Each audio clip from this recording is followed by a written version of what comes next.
And welcome back. Sorry, I had my mic muted apparently. Oopsie.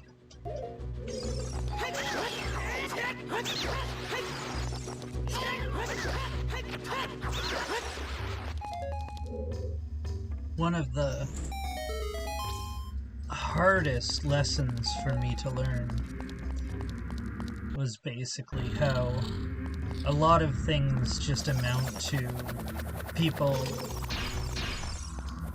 trying to be comfortable with the world. Like, there's a reason, and I probably covered this before, there's the reason homophobia is a phobia and stuff like that. Fight or flight is the response for fear. It isn't always... Like, I know with some people... Oh, that's gonna destroy my shield now.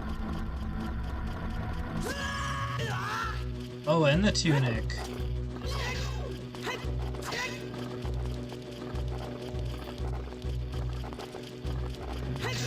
Do I get it back?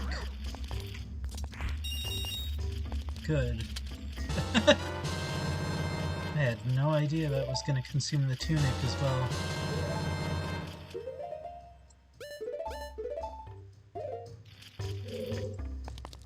But yeah. So it ends up being like... And sort of the whole reason behind ideologies in the first place is listening to people describe to me why they believe in God, why they believe in different concepts like that. Like, oh, that works. Interesting. I thought you had to use bombs on him. But anyway, I had a neighbor who believed that, like, when you die, you can persist as a ghost. And I had an honest discussion with him, basically saying, like, I wouldn't want that. Would you? Would you want to be trapped on this earth as a ghost? But that's what really clued into me, is it wasn't him thinking empathetically. It was him thinking entirely that, well, this person is gone. This person holds a lot of value to me. I don't want them to be gone, so I'd rather believe in something that stipulates that they're not. It has nothing to do whatsoever with what's real or what's not. It's just comfort. And so I can at least respect that a lot of people believe in religious concepts. It's generally for comfort reasons. But again, that's what confuses me with the Orthodox Jew situation, where, like, they're creating very inconvenient situations for themselves. It's almost... I don't even know how to begin to reconcile that. Other than, like, I'm sure they get comfort in a lot of the overarching ideas that are presented to them through the religion, but I'm not super familiar with the differences between that religion and Christianity, to be perfectly honest, so...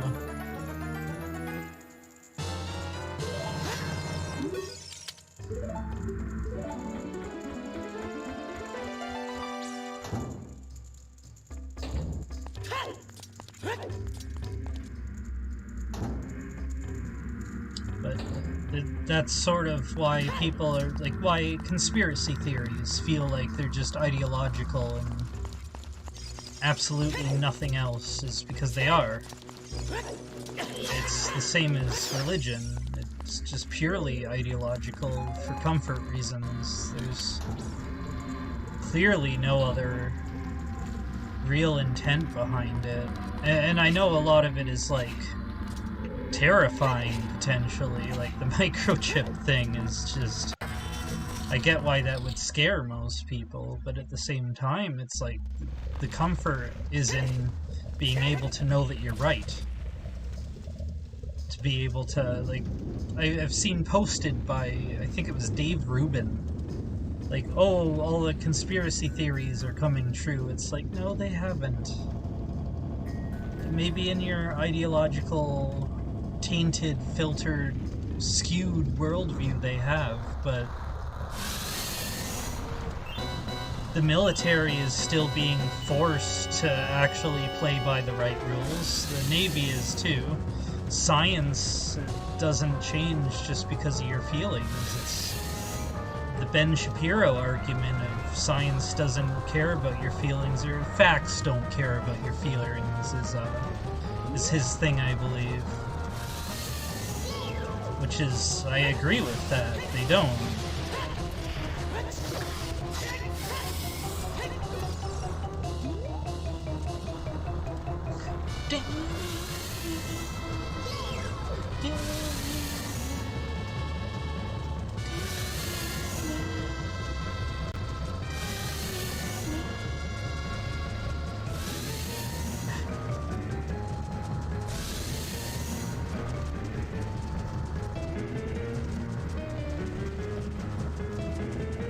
It's honestly more disturbing than anything I could imagine for certain people to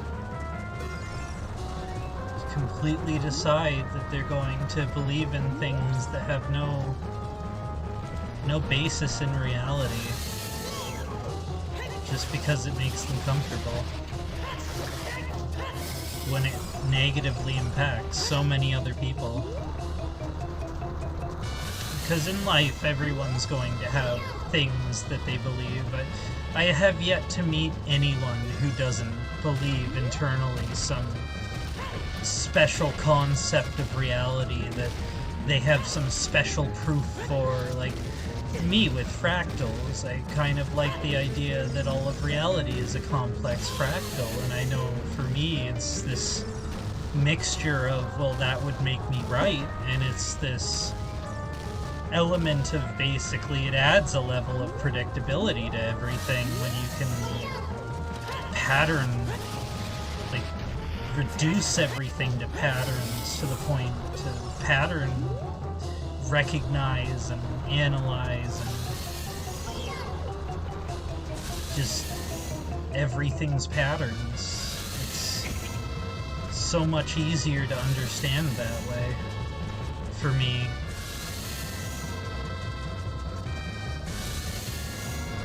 It also explains so many, like, and it's more scientific in its sort of basis than a lot of things. Pattern recognition is something that we learn from a very young age, so having that as your worldview is sort of like the modern idea of us believing the sun is your god, I'd say. Something that you establish at a very young age. It's part of your core learning.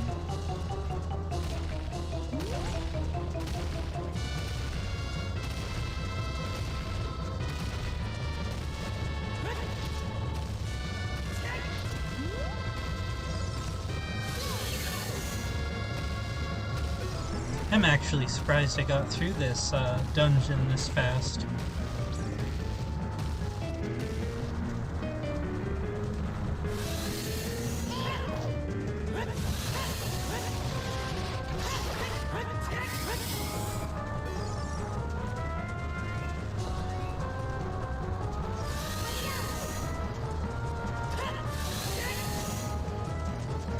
I don't know whether the hammer or the sword does more damage in that phase. For some reason I was waiting for its like faceplate to break before I started using the sword.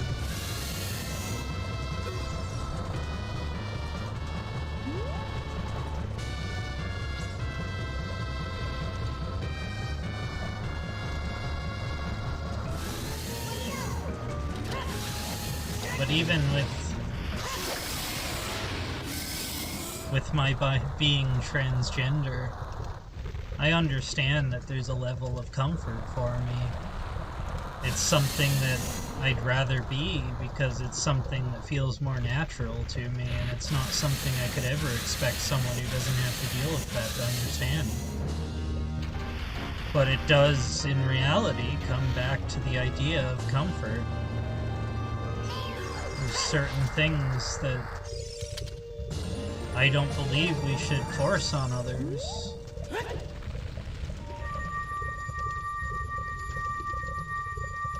to allow people to make choices like that. But the big war that we're heading into is just a comfort war. Nothing more. It's what's in store. Behind the door. Sorry. The door of reckoning. My mind goes in so many weird directions almost autonomously. I know I could be a writer. I just don't care.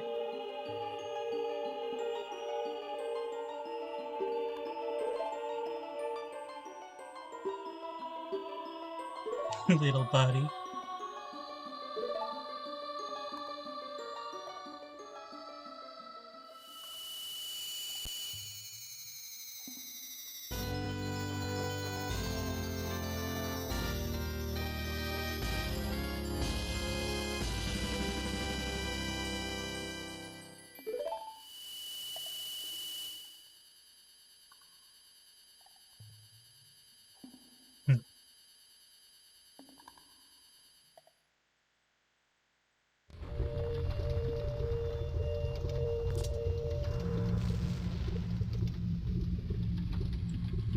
Thanks for watching.